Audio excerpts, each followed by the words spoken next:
Bismillahirrahmanirrahim. Assalamualaikum warahmatullahi wabarakatuh. Halo semua, udah di bab baru lagi nih untuk PKWU kelas 10 semester ganjil. Ini merupakan bab terakhir ya. Wirausaha pengolahan makanan awetan dari bahan nabati. Kali ini mengenai perencanaan dan sistem produksinya. Dengan KD sebagai berikut. Dan ini tujuan pembelajarannya. Oke, bahan nabati di sini bahan pangan ya. Ada yang tahu apa itu bahan pangan nabati?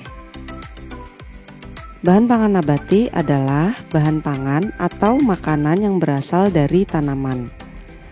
Bahan-bahan untuk produk olahan ini bisa dari daun, bunga, batang, umbi, biji, atau bagian tanaman lainnya. Ada yang bisa nyebutin gak contoh makanan awetan dari bahan nabati? Contoh makanan awetan dari bahan nabati itu ada manisan buah, ada asinan, selai, tempe, buah kaleng, sayuran yang dibekukan, dan lain-lain. Dari contoh-contoh tersebut udah kebayang ya makanan awetan dari bahan nabati itu yang seperti apa.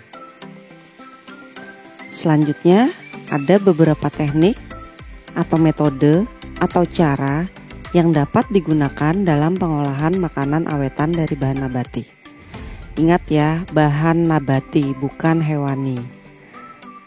Yang pertama, teknik pemanasan. Biasanya semakin tinggi panas yang diberikan, maka semakin banyak mikroba yang mati. Yang kedua, pendinginan dan pembekuan.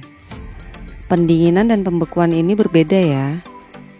Pendinginan itu penyimpanan di atas suhu pembekuan antara -2 derajat Celcius hingga 10 derajat Celcius. Jadi nggak sampai beku.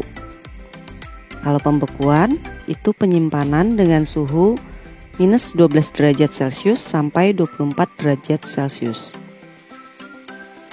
Lalu yang ketiga ada teknik pengeringan.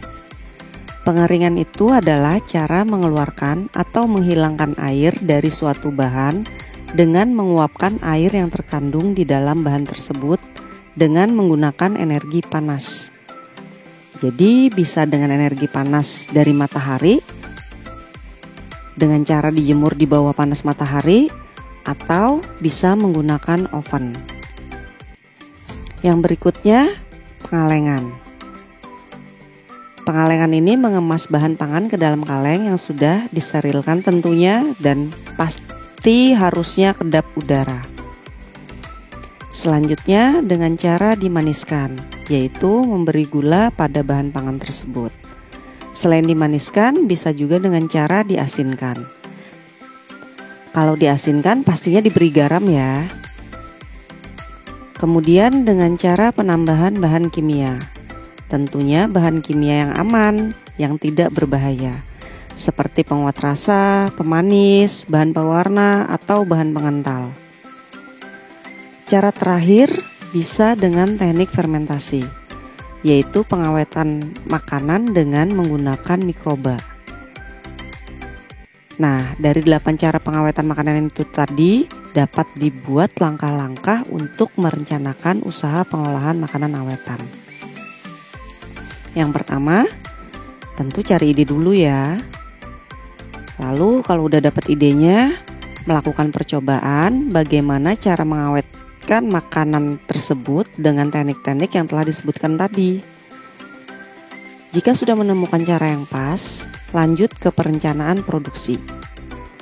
Dalam perencanaan produksi ini, menyiapkan segala sesuatunya, dari bahannya, peralatannya, tempat pengolahannya, serta kemasannya. Dan jangan lupa SOP-nya, standar operasional produksi. Kemudian pembuatan produk. Dalam pembuatan produk harus hati-hati dan teliti, mengikuti SOP-nya yang sudah dibuat tadi, agar tidak terjadi kesalahan dalam proses produksi. Jadi kualitasnya dapat terjaga. Nah, tadi kan udah disebutin tuh beberapa contoh makanan awetan. Sudah dijelaskan juga mengenai teknik atau cara pengawetannya. Coba sebutkan 2 contoh makanan awetan dari masing-masing teknik. Jadi ada 8 teknik tadi ya.